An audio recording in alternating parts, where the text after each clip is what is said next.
7 India Foxtrot Echo.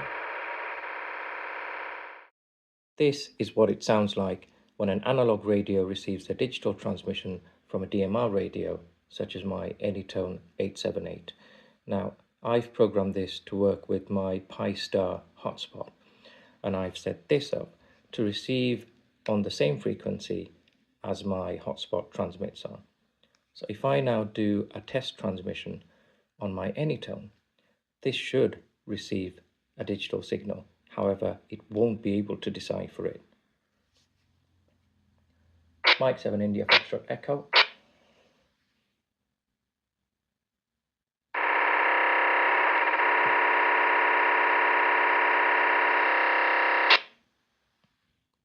Hope you enjoyed it.